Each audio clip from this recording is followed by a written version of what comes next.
नमस्ते। आप सभी का हमारे YouTube चैनल में हार्दिक स्वागत और अभिनंदन है। आज हम एक नए विषय को लेकर आप सभी के समक्ष उपस्थित हुए हैं। जैसा कि आप सभी जानते हैं कि वर्तमान जो समय चल रहा है वह कोविड-19 के बहुत ही संक्रमण वाले दौर से गुजर रहा है और इस समय अनेक मनुष्यों की अनेक प्रकार से जनहानियाँ भी होती हुई दिखाई दे रही हैं।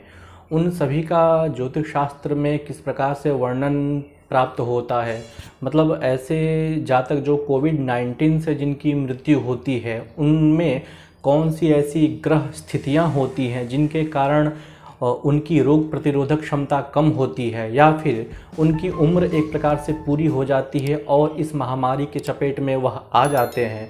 और इसी प्रकार की अनेक जो विषम परिस्थितियां कुंडली के माध्यम से जन्म पत्रिका में निर्मित होती है, वह कौन सी ऐसी परिस्थितियां हैं जिनके कारण जातक के अंदर रोग प्रतिरोधक क्षमता कम होती है और वह इस कठिन दौर से नहीं गुजर पाता है। उन सभी का विश्लेषण आज हम प्रायोगिक रूप में आप सभी के समक्ष करेंगे। वस्तुतः ज्योतिष शास्त्र में कोविड-19 से मृत्यु होने वाले जातकों के बारे में कोई स्पष्ट वर्णन नहीं है क्योंकि यह अभी महामारी उत्पन्न हुई है, लेकिन ज्योतिष शास्त्र में ऐसा बताया गया है कि कुंडली में कुछ ऐसे ग्रह योग होते हैं जिनमें रोग के कारण मृत्यु संभावित होती हुई दिखाई देती है।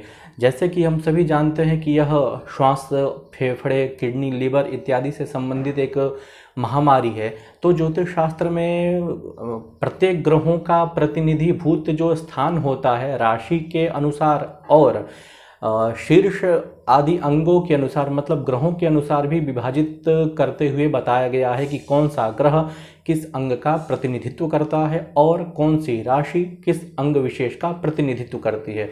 तो उन सभी के आधार पर जातक के ऊपर किस प्रकार की विषम परिस्थितियां यदि कुंडली के माध्यम से चल रही होंगी तो उसमें क्या स्वाभाविक परिवर्तन होंगे, मतलब कोविड-19 से उसकी मृत्यु हो सकती है या कोविड-19 से यदि वह संक्रमित भी हो जाता है तो कौन सी ऐसी ग्रह स्थितियां हैं जो शायद उसको बचाने में अपना महत्वपूर्ण भूमिका निभाए। तो आज हम एक ऐसे ही जन्म कुंडली का विश्लेषण करेंगे जो कोविड-19 से एक जातक पीड़ित हैं और उनकी विगत मास में 27 अप्रैल को मृत्यु भी हो चुकी है।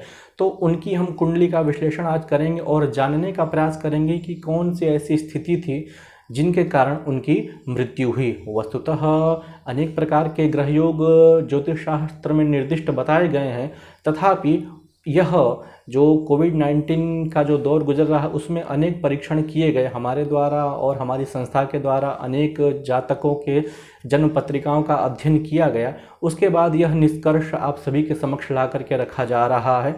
आप भी अपने आसपास इसको अनुभूत करते हुए देख सकते हैं कि ऐसी स्थिति वाले जातकों में संक्रमण का खतरा पहले की अपेक्षा अधिक रहता है और उनकी इस से मृत्यु भी संभावित हो सकती है। तो यदि ऐसी ग्रह स्थिति आपकी कुंडली में निर्मित हो रही है, कुछ ऐसे ही संयोग आपके ग्रह कुंडली में हैं, तो आप सावधान हो जाएं और कोविड-19 के जो भी गाइडलाइंस है, सरकार के जो दिशा निर्देश समय समय पर किए जा रहे हैं, आप उनको अवश्य अनुपालन करते रहें।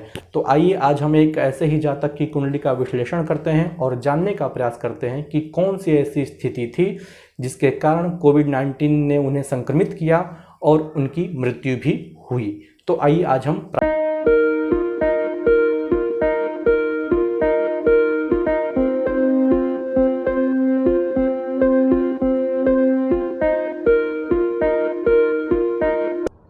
25 जनवरी 1971 की यह कुंडली है। रात्रि के 8 बजे का जन्म है और जन्म स्थान है दिल्ली। तो इनकी कुंडली का हम विश्लेषण करते हैं और जानने का प्रयास करते हैं कि कौन सी ऐसी स्थितियां थी जिनके कारण कोविड-19 से यह संक्रमित हुए। तो जैसा कि आप देख सकते हैं कि इनका सिंह लग्न है और इनकी जो राशि है वह धनु राशि है, अर्थात यह बृहस्पति से भी प्रभावित है और सूर्य से भी प्रभावित है। और इनके ग्रहों की स्थिति देखें तो बृहस्पति, मंगल, शुक्र चतुर्थ भाव में बैठे हुए हैं वृश्चिक राशि में, चंद्र और बुध पंचम भाव में बैठे हुए हैं, सूर्य षष्ठ भाव में और राहु सप्तम भाव में बैठे हुए हैं। इनकी जब हम दशा देखते हैं तो इस समय जो इनकी दशा चल रही थी वह देखेंगे तो इनकी दशाओं में पाया जाता है कि इनमें अभी बृहस्पति की महादशा थी, विंशोत्तरी महादशा जो हम लोग बहुतायत प्रयोग करते हैं। तो विंशोत्तरी महादशा में बृहस्पति की महादशा थी और शनि की अंतर्दशा थी। तो बृहस्पति इस कुंडली में, मतलब सिंह लग्न वाले जो भी जातक होते हैं उनकी कुंडली में बृहस्पति जो होता है वह अष्टमेश होता है, जो एक प्रकार से मृत्यु का भी कारक होता है।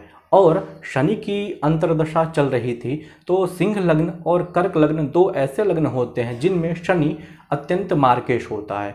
तो एक तरह बृहस्पति की महादशा और शनि की अंतर्दशा, मतलब अष्टमेश और सप्तमेश दोनों का संबंध देखें। अष्टमेश अर्थात मृत्यु का जो कारक होता है और सप्तमेश जो स्वयं एक मारक ग्रह माना जाता है। सप्तम भाव का जो भी स्वामी होता है वह स्वयं मार्केश होता है और उसमें भी शनि का मारकत्व होना, मतलब प्रत्येक ग्रहों में से शनि का मारकत्व दोष सर्वाधिक होता है। अन्य सभी ग्रहों को वह छोड़ करके शनि स्वयं में सर्वाधिक मारकत्व दोष को ग्रहण कर लेता है। तो बृहस्पति का अष्टमेश होना और शनि का सप्तमेश होना विशेष रूप से मारक के संबंध में कहीं न कहीं से अनिष्ट की संसूचना तो बृहस्पति की महादशा में और शनि की अंतर्दशा तक तो दे ही रहा था, चूँकि अष्टमेश और सप्तमेश का संबंध वैसे भी अच्छा नहीं माना जाता है। शनि इनका रोगेश भी है, बृहस्पति अष्टमेश है, शनि सप्तमेश है, रोगेश है और बृहस्पति पंचमेश भी है। अब हम देखते हैं बृहस्पति से शनि की क्या स्थिति है। बृहस्पति चूंकि इनका चतुर्थ भाव में बैठा हुआ है और शनि इनका नवम भाव में बैठा हुआ है नीच राशि का। मेष राशि का शनि नीच का होता है और बृहस्पति मंगल की राशि में बैठा हुआ है जो वृश्चिक की राशि है और मंगल उसके साथ बैठा हुआ है।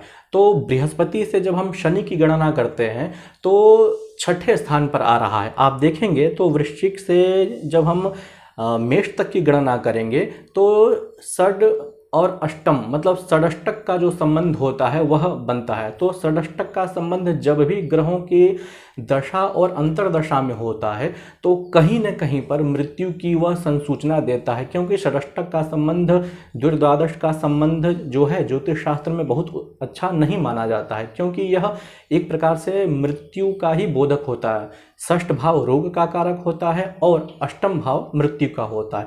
तो ग्रहों से जब षडष्टक संबंध बनता है तो वह दशा अंतर्दशा काल शारीरिक स्वास्थ्य के लिए तो उत्तम नहीं माना जाता है, चूँकि इस कुंडली में स्वयं सप्तमेश और अष्टमेश बन करके शनि और बृहस्पति शरीर को नुकसान पहुंचाने के कार्य कर रहे हैं। उसके पश्चात तो बृहस्पति और शनि का जो षडष्टक संबंध बन रहा है वह भी कहीं न कहीं से इस जातक के शरीर में अनेक प्रकार की व्याधियों को उत्पन्न करने की सूचना दे रहा है। अब कोविड-19 से इनकी मृत्यु क्यों हुई, ऐसा जब हम देखेंगे तो प्राप्त होगा। तो जो बृहस्पति होता है वह मुख्य रूप से नाभि के भाग, हृदय, किडनी, लीवर, फेफड़े जो होता है इन सभी का कारक होता है और संक्रमण बीमारी को बहुत तेजी से उत्पन्न करता है।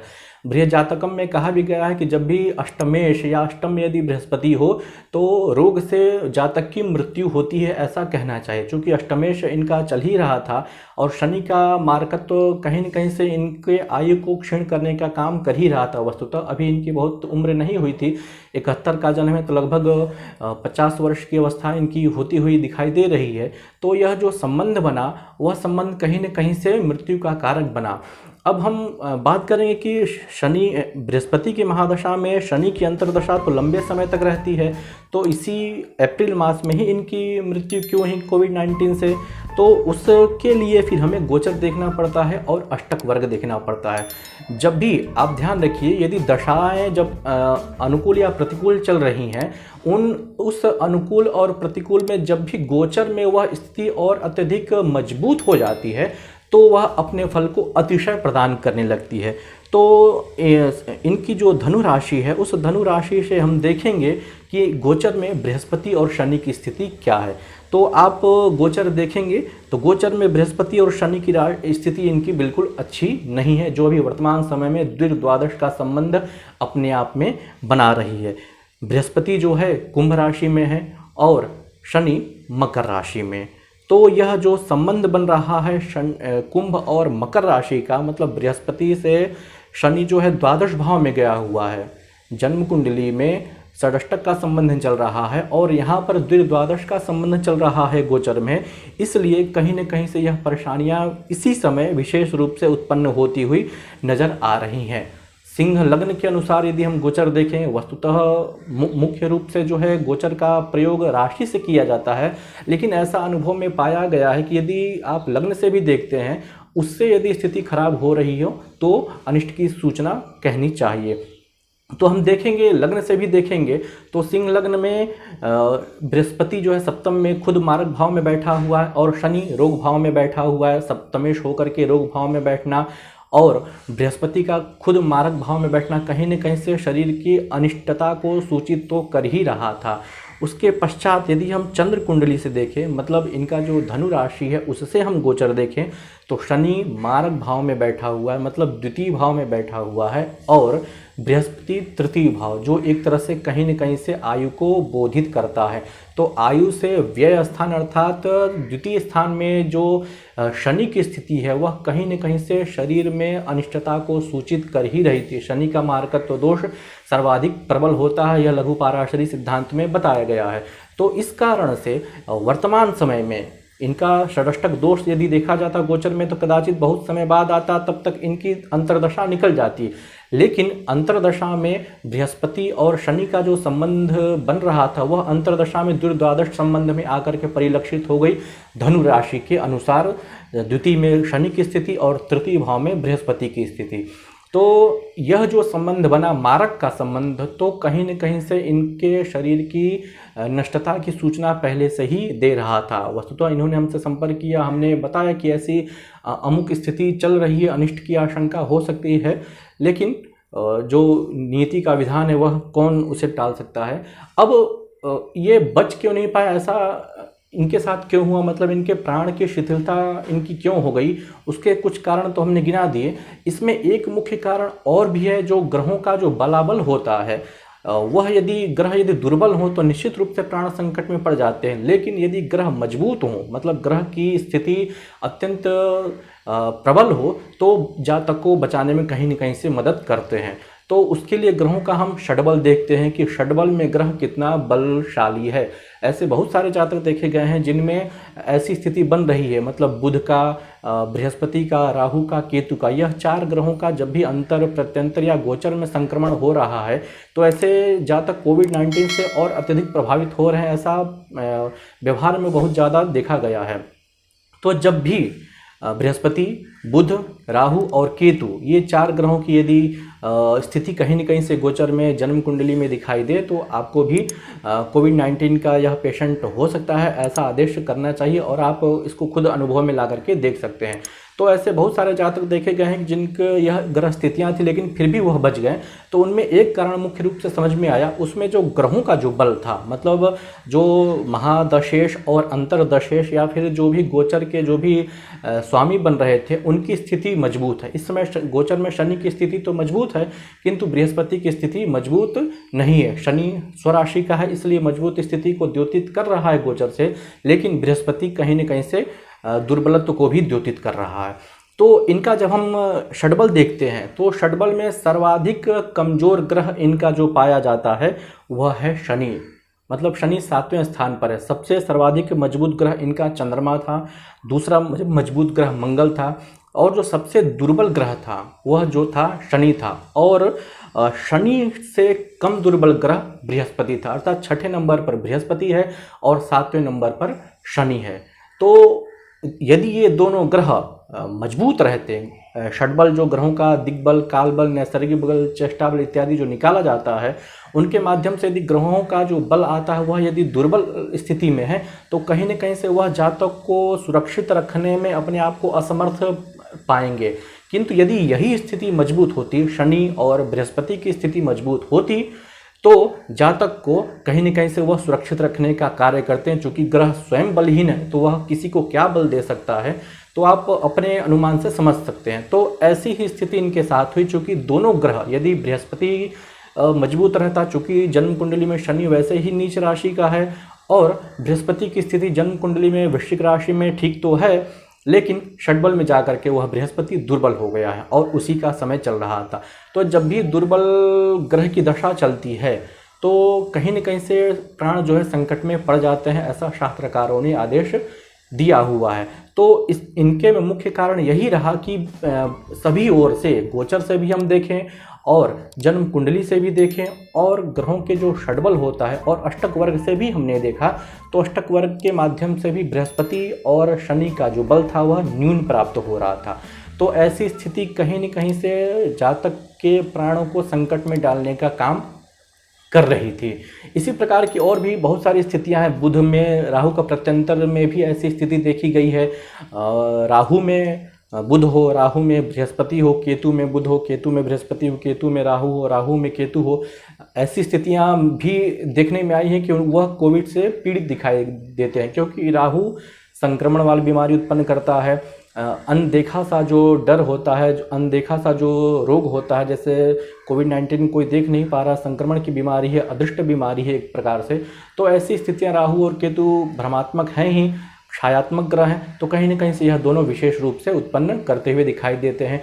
और चूंकि बृहस्पति कफ का कारक है और बुध तो तीनों धातुओं का कारक है, जब भी शरीर में धातुओं का असंतुलन होता है तो शरीर में रोग की वृद्धि होती है। बृहस्पति मुख्य रूप से कफ का ही कारक होता है और हृदय, नाभि, किडनी, लीवर, इन सभी का वह प्रतिनिधिभूत है। तो कहीं न कहीं से कफ का कारक होने के कारण और इन सभी अंगों का प्रतिनिधित्व करने के कारण ऐसी स्थितियों में चंद्रमा को भी देखा गया है, क्योंकि चंद्रमा मुख्य रूप से श्वास प्रक्रिया को बोधित करता है और वह भी कफ प्रकृति का ही होता है। तो चंद्रमा की भी इसमें स्थिति थोड़ी सी विचारणीय हो जाती है। लेकिन मुख्य रूप से जो देखने में आया है, बुध और बृहस्पति, यह दो मुख्य जो ग्रह हैं कहीं न कहीं से जातक को प्रभावित करते हैं। चूँकि इनकी कुंडली में वैसी स्थिति बन रही थी, बृहस्पति इनका अष्टमेश था और अष्टमेश की दशा तो वास्तव में मृत्यु का कारक होती है ही, और वही अष्टमेश गोचर में जाकर के अष्टम भाव में चला गया था, मतलब अपनी राशि से अष्टम राशि में पहुंच गया था, मतलब अपने भाव से अष्टम भाव में पहुंच गया था गोचर में, ऐसा कहें तो इस प्रकार के अनेक साक्ष्यों से यह सिद्ध होता है कि ऐसी स्थिति इनके लिए कथम भी उपयुक्त नहीं थी। इस कारण से शायद इनकी जो मृत्यु थी वह शायद संभावित थी। वस्तुतः मृत्यु का परिज्ञान करना अत्यंत कठिन काम है। ज्योतिषी केवल संकेत मात्र ही कर सकता है, इसकी मृत्यु इतने बजे ही होगी, ऐसी मतलब इस प्रकार का फलादेश करना अत्यंत कठिन काम हो पाता है। केवल अनुमान लगाया जा सकता है। ग्रहों का काम ही होता है केवल पूर्वानुमान करना। ग्रह कारणभूत नहीं होते हैं, ग्रह जो है केवल संसूचना देते हैं। तो ऐसी स्थितियां आपके समक्ष भी आती होंगी, आप भी उसको देखें। और आपके यदि कोई इस विषय पर जिज्ञासा है या कोई आपके प्रश्न है तो कृपया आप हमें अवश्य सूचित करें, कमेंट बॉक्स में हमारे ज़रूर आप उसे लिखें। फिर एक नए विषय को लेकर के हम आप सभी के समक्ष उपस्थित होंगे। तब तक के लिए नमस्कार।